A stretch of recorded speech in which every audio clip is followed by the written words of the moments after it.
Olá, eu sou o professor Bruno, seja bem-vindo ao meu canal. Essa é a nossa 20ª aula de Lógica e Técnica de Programação. Na aula de hoje, a gente vai aprender uma técnica nova que são muito utilizadas quando você quer criar um algoritmo ou uma posição ou uma estrutura onde você vai armazenar várias informações do mesmo tipo. Então, até então, a gente vinha trabalhando com as tipagens, como cadeia, inteiro, real e por aí vai. Só que quando você tem a necessidade de armazenar várias informações adjacentes ou contíguas uma com a outra, você utiliza essa técnica que armazena todas essas informações nessa mesma estrutura ou nessa mesma tipagem.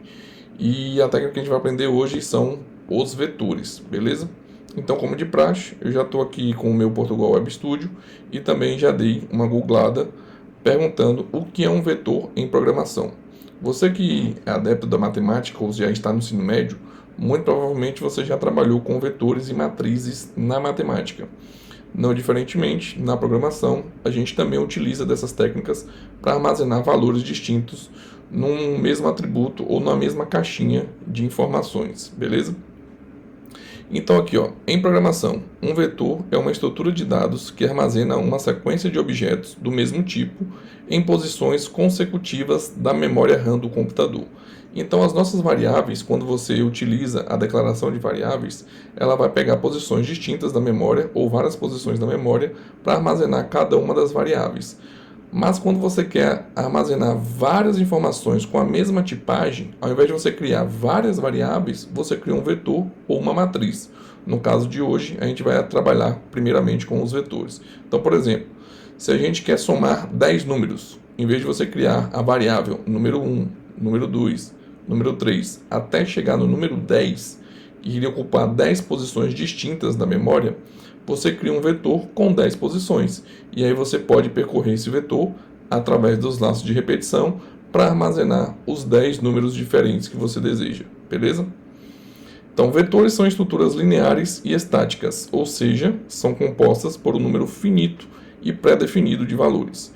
Algumas características de vetores são: os vetores são acessíveis individualmente através de índices, ou seja, apesar de você atribuir apenas uma declaração para armazenar os 10 valores, você pode trabalhar os 10 valores de forma distinta ou modificar esses valores também de forma distinta ou recuperar esses valores também de forma distinta, mantendo assim o armazenamento das outras informações. Os elementos do vetor ocupam posições contíguas de memória ou adjacentes. Então, se você começou a ocupar a primeira posição da memória, a próxima instrução do vetor vai ocupar a segunda, a terceira, a quarta e assim sucessivamente.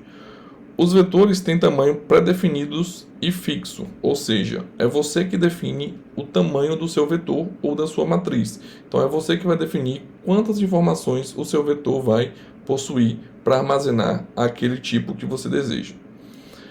Vetores e matrizes são conceitos fundamentais na lógica de programação. A diferença entre vetores e matrizes é que vetores são de uma única dimensão, enquanto matrizes podem conter várias dimensões. Então, um vetor geralmente ele é atribuído em uma única linha ou na horizontal e ele possui apenas uma dimensão.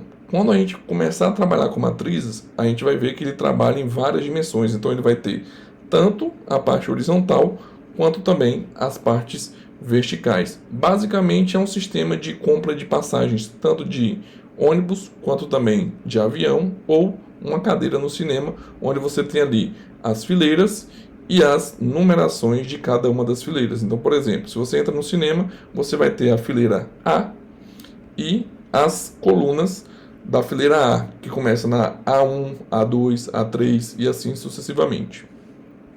Então, sabendo disso, a gente já pode começar agora a trabalhar a construção do nosso algoritmo utilizando vetores, beleza? Então já estou aqui com o meu Portugal Web Studio aberto. E para a gente trabalhar com vetores, principalmente no Portugal Web Studio, tem algumas características que todo vetor possui. Então, primeiramente, a gente vai dar a tipagem dos dados que aquele vetor vai armazenar. Então, por exemplo, se eu colocar aqui o tipo inteiro e declarar o meu vetor chamado número, certo? Então, eu disse que esse vetor ele vai armazenar tipos inteiros de dados. E o nome do meu vetor é número. Agora eu tenho que criar a quantidade de posições que eu posso armazenar destes números dentro do meu vetor. Para isso, eu vou utilizar o colchetes. Então, assim que eu definir o nome do meu vetor, eu abro colchetes e digito a quantidade de posições que ele pode armazenar. Lembrando que no caso do Portugal Web Studio, ele sempre começa a trabalhar os vetores a partir do valor zero ou do índice zero. Então, se eu colocar 6 posições, a primeira posição é o índice zero. A não ser que, ao utilizar os vetores lá nos nossos laços de repetição, a gente utilize um valor menor do que o da declaração do nosso vetor. E aí você pode começar a percorrer o seu vetor a partir do índice 1. Lembrando que ele conta ou ele leva em consideração o índice zero. Então, por exemplo, nesse caso que eu utilizei 6 posições, o meu primeiro índice seria zero. Então, ao criar os meus laços para percorrer o meu vetor, eu teria que colocar no máximo até 5 posições. E aí eu poderia começar a utilizar do índice 1 até o índice 5. No caso, 1, 2, 3, 4, 5 posições. Lembrando que a sexta posição vai ser o meu vetor zero, beleza? Ou meu índice zero. Então, beleza. Imagine que eu quero criar um vetor que faça o seguinte: armazene a idade, ou sei lá, vamos fazer um pouco diferente. Infelizmente o Vinícius Júnior perdeu a bola de ouro, e aí a gente tem a listagem dos 3 melhores jogadores do mundo, segundo a revista lá, etc, da França, por aí vai. Então a gente pode criar um vetor do tipo cadeia e dar o nome de, sei lá, premiação. E colocar que o nosso vetor ele vai ter 4 posições. Por que 4 posições se a premiação é dos 3 melhores? Porque o primeiro índice sempre é o índice zero. E se a gente quer armazenar apenas 3 premiações, o primeiro, o segundo e o terceiro lugar, a gente tem que criar um vetor com uma posição a mais para o índice zero ser contabilizado. Beleza? Certinho. Agora, depois que a gente declara o nome do nosso vetor e a quantidade de posições que ele vai ter, a gente pode trabalhar com laço de repetição para fazer com que ele percorra o nosso vetor. E se a gente vai trabalhar com laço de repetição, obrigatoriamente a gente tem que criar uma variável do tipo inteiro para poder armazenar o nosso contador, certo? Então aqui a gente vai voltar, vamos declarar o nosso contador como i. Lembra que eu falei que a boa prática de programação, basicamente todos os programadores vão utilizar laço de repetição com a vogal i? Poderia ser contador, poderia ser cont e por aí vai, mas para abreviar, eu gosto de trabalhar também com a vogal i. E agora, de fato, a gente pode criar o nosso primeiro laço. Revisão. Como a gente cria um laço de repetição para ou for? Ele tem 3 itens. O primeiro item é a nossa inicialização. A gente vai definir em qual valor o nosso contador vai iniciar. A segunda é a nossa condição. A gente vai definir em qual valor o nosso laço finaliza. E o terceiro item é a nossa atualização. A cada volta que ele der no laço, o nosso contador incrementa mais 1. Nesse caso, mas ele pode também decrementar. Então ele vai atualizar uma posição, ou para mais ou para menos. Nesse caso, a gente vai definir para mais. Então, primeiro a gente vai inicializar o nosso contador. Então ele inicializa em 1. Depois, a gente vai dizer o seguinte, que o nosso contador ele vai ter que ser menor ou igual a 3. E por fim, o nosso contador ele vai incrementar uma posição, certo? Aí a gente abre chaves e fecha chaves. E aqui dentro a gente coloca a nossa pergunta ou a nossa informação perguntando quais são as posições dos jogadores. Então a gente vai perguntar o nome do primeiro jogador, o nome do segundo e o nome do terceiro, certo? Então para isso a gente já sabe que para imprimir mensagens na tela ou do nosso console, sempre é o comando escreva. Então a gente vai digitar aqui, ó, pedir para o usuário digitar, né? Digite o nome do melhor do mundo, certo? Para ficar melhor, vou colocar aqui do, e aí a gente concatena com a nossa variável contador, depois concatena com a outra mensagem, aqui a gente coloca o símbolo de primeiro, digite o nome do primeiro jogador, certo? Aqui a gente vai ler essa informação. Só que ao ler essa informação, a gente também vai ter que fazer uma modificação. Por quê?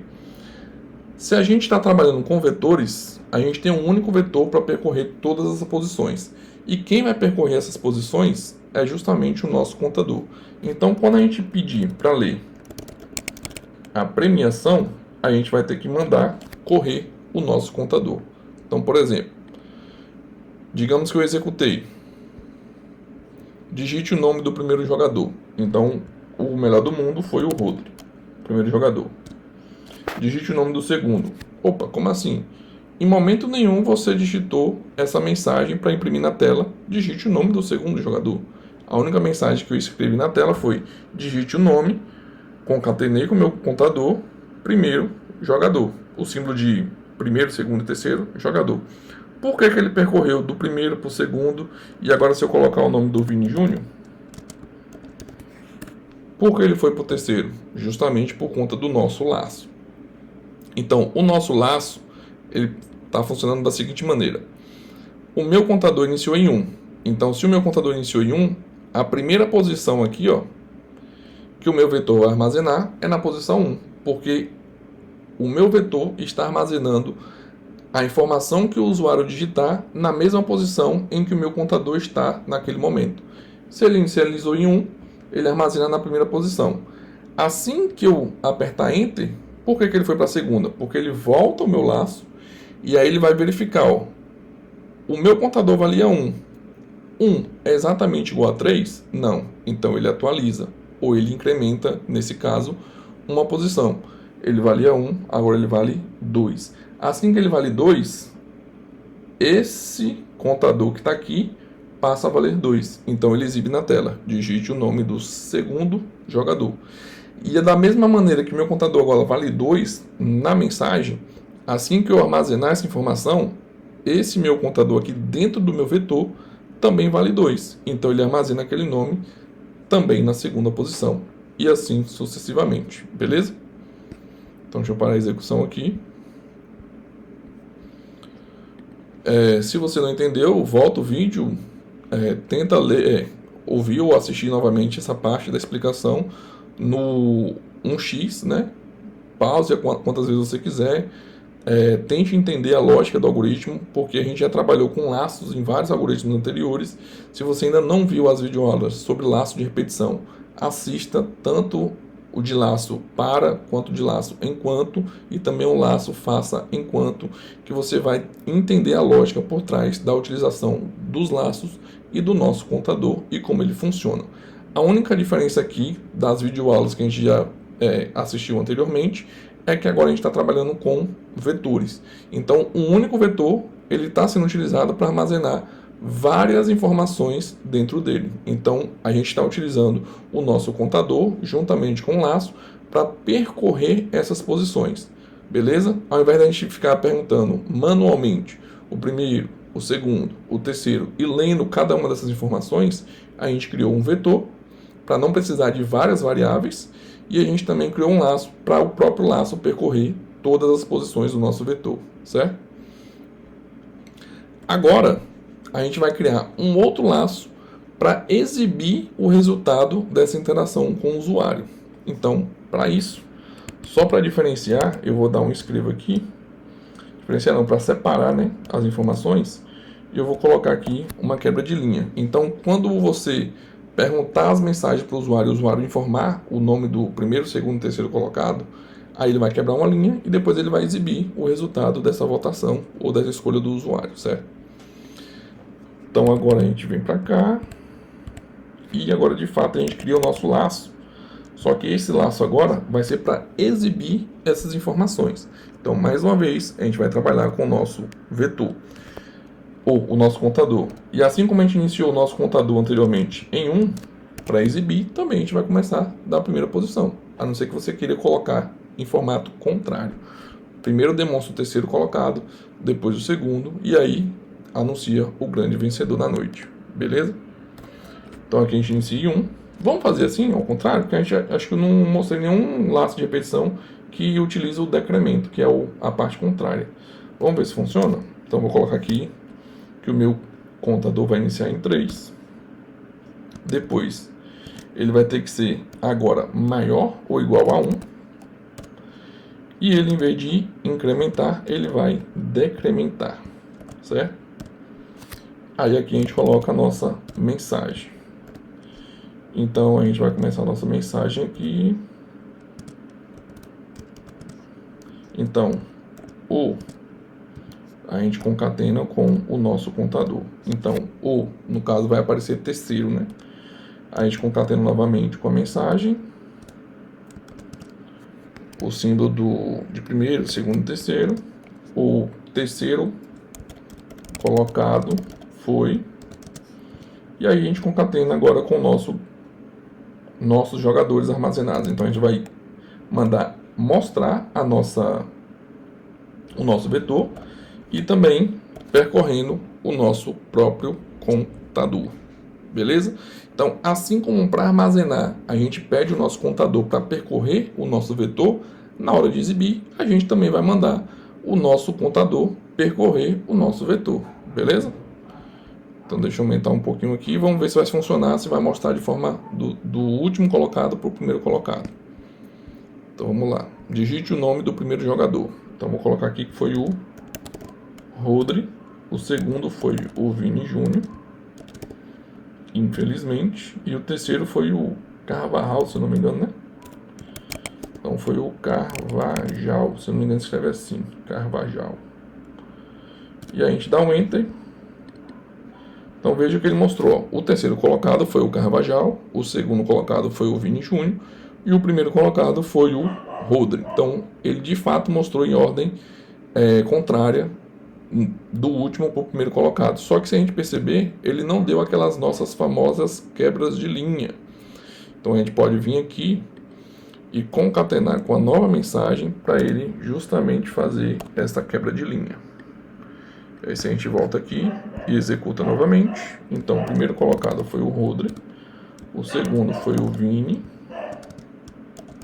Júnior e o terceiro foi o Carvajal. E se a gente der um Enter, ele vai mostrar. O terceiro colocado foi o Carvajal, o segundo colocado foi o Vini Júnior e o grande vencedor da noite foi o Rodri. Beleza? Bacana, né? Então percebam que com uma única declaração de um vetor, eu consegui armazenar 3 valores distintos e exibir esses mesmos 3 valores distintos. Lembrando que, mais uma vez, por que eu coloquei aqui 4 posições, mas utilizei apenas 3 posições nos meus laços? Porque os vetores, eles sempre começam no índice 0, mas não existe o 0 colocado. Então, para melhorar e ficar mais legível com o que geralmente a gente trabalha, eu utilizei uma posição a mais aqui, para o meu algoritmo entender que a posição 0 está aqui, eu simplesmente não exibi e não armazenei nenhum valor no índice 0. E aí eu mandei ele exibir do índice 1, 2 e 3, ocupando assim as minhas 4 posições no meu vetor, beleza? Mas o índice 0 continua aqui. Se eu diminuir isso aqui para 3 e executar, olha o que vai acontecer. Então vou colocar aqui, ó, Rodri, Vini e Carvajal. Veja que ele deu um erro. Por que ele deu erro?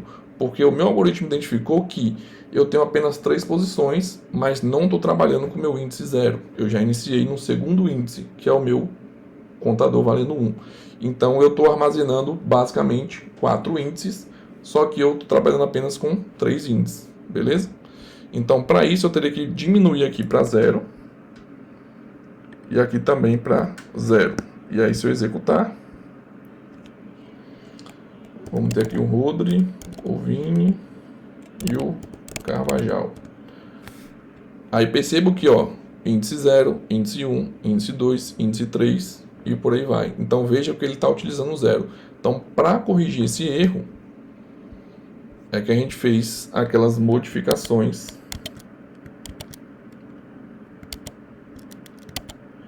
aumentando assim uma posição no meu vetor, e aí eu posso utilizar essa posição como nula, que é justamente o índice 0, beleza?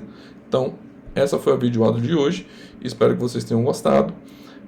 Se gostou, curte o vídeo, se inscreve, compartilha essas bobagens todas aí.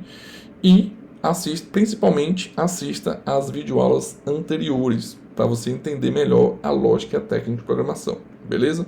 E aí você vai poder utilizar todas essas técnicas que basicamente todos os algoritmos vão utilizar: vetores, matrizes, laços de repetição, condicionais, operadores aritméticos, operadores lógicos, relacionais e por aí vai, na linguagem que você decidir seguir carreira. Aí sim você vai focar naquela linguagem e seguir carreira naquela linguagem com as particularidades e as especificidades que cada linguagem tem.